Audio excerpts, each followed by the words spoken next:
The Bible 101 Summary of Form and Content. First, what is the Bible? The Bible, the books, is a collection of texts considered sacred within Christianity. Now, what you should know is that different groups include different books within their canons in different orders sometimes, and sometimes they divide them or combine these books or incorporate additional material into these books in various and sundry ways.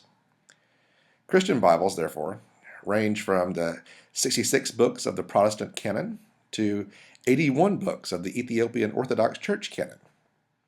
And there's a great amount of variety in between.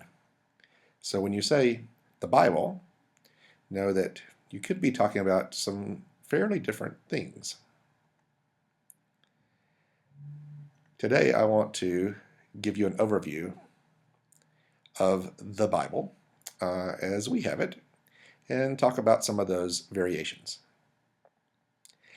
We generally divide the Bible into two parts. The first part, the Old Testament, or the Hebrew Bible, and the New Testament. That is, scriptures that are unique or peculiar to we Christians. Let me further divide for you the Hebrew Bible, the Old Testament.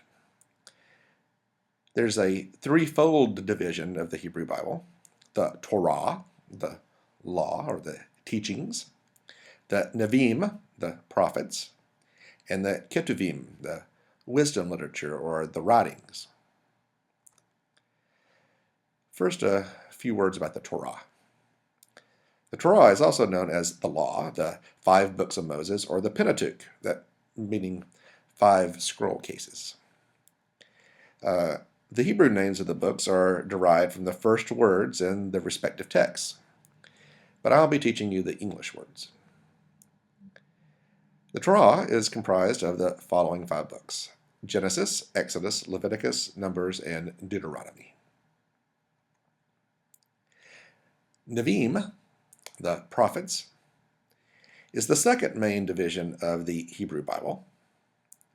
It contains 2 subgroups: the former prophets, the books of Joshua, Judges, Samuel, and Kings, and the later prophets, the books of Isaiah, Jeremiah, and Ezekiel, along with the 12 minor prophets. The Nevi'im, the prophets, tell the story of the rise of the Hebrew monarchy and its division into 2 kingdoms, ancient Israel and Judah, focusing on conflicts between the Israelites and other nations and conflicts among the Israelites themselves, specifically struggles between believers in the Lord God, Yahweh, and believers in other gods. Also, there is the criticism of unethical and unjust behavior of Israelite elites and rulers. In all these things, the prophets play a crucial and a leading role. Thus, the Nevi'im ends with the conquest of the kingdom of Israel by the Assyrians, followed by the conquest of the kingdom of Judah by the Babylonians, and the destruction of the temple in Jerusalem. And then there's the third division of the Hebrew Bible, the Ketuvim, the writings, or the wisdom literature. The writings or the wisdom literature are often divided themselves into 3 parts: the poets, the 5 scrolls, and later writings.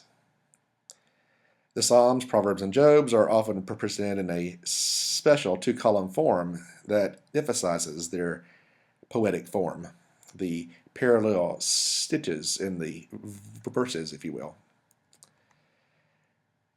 The next division is the 5 scrolls, and these are 5 relatively short books: the Song of Songs, the Book of Ruth, the Book of Lamentations, Ecclesiastes, and the Book of Esther.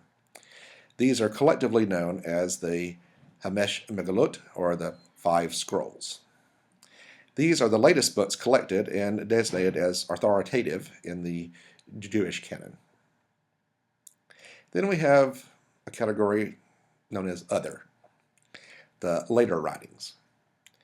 Beside the 3 poetic books and the 5 scrolls, the remaining books of the Ketuvim are the Daniel, Ezra, Nehemiah, and Chronicles. Their narratives all openly describe relatively late events, the Babylonian captivity and the subsequent restoration of Zion. The Talmudic tradition ascribes late authorship to all of these. And two of them, Daniel and Ezra, are the only books in the Hebrew Bible with significant portions of them written in Aramaic. And that brings us to the New Testament, writings that are peculiar to Christians. In the New Testament, the first books are Gospels. There are four of them: the Gospel according to Matthew, the Gospel according to Mark, the Gospel according to Luke, and the Gospel according to John. The first three of these, Matthew, Mark, and Luke, are sometimes referred to as the Synoptic Gospels, or the Gospels that see things the same way. John sees things a little differently. After the Gospels are a book called the Acts of the Apostles, and then there are lots of letters. The Acts of the Apostles is actually volume 2 of Luke's 2-volume work, the first volume of which is the Gospel according to Luke. The second volume is this Acts of the Apostles. Therefore, it has a different character than what comes after it, which are letters, or something like letters. Some of these letters we call the Pauline epistles because they were said to be written by Paul. We've grouped these letters according to length, the longest letters being first and the shortest letters being last. So the longest of all these letters is the Epistle to the Romans, and therefore it's first. It's followed by Paul's letter to the Corinthians and Paul's second letter to the Corinthians. Paul wrote the Corinthians several times. We only have 2 of the letters, and we've labeled them first and second, even though I'm not really sure about that order. Then there are letters to the Galatians, letters to the Ephesians, letters to the Philippians, and letters to the Colossians. I remember the order by the little memory device, go eat popcorn. Galatians, Ephesians, Philippians, Colossians. And then, oddly enough, all the T's are grouped together. You've got the first epistle to the Thessalonians, the second epistle to the Thessalonians. And then you've got some pastoral epistles, so-called because they are, well, pastoral. They're written to a specific person about something specific. You've got the first epistle to Timothy, the second epistle to Timothy, and then the epistle to Titus. These are followed by, well, more epistles.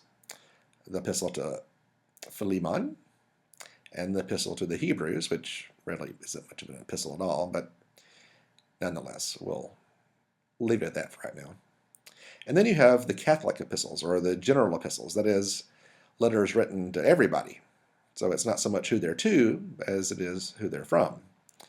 Here you've got the epistle of James, the first epistle of Peter, second epistle of Peter, and then you've got the first, second, and third epistles of John, and then the shortest of them all, of all the epistles, the epistle of Jude. And that brings us to the last book of the Bible, the book of Revelation, or the Apocalypse. It's the last book because it's about the last things. Its full title is The Revelation of Jesus Christ to John, or The Apocalypse of Jesus Christ to John. And this brings us to our end of our whirlwind tour of the form and content of the Bible. Next week, we will look more carefully at some of these subdivisions and what these books are actually saying.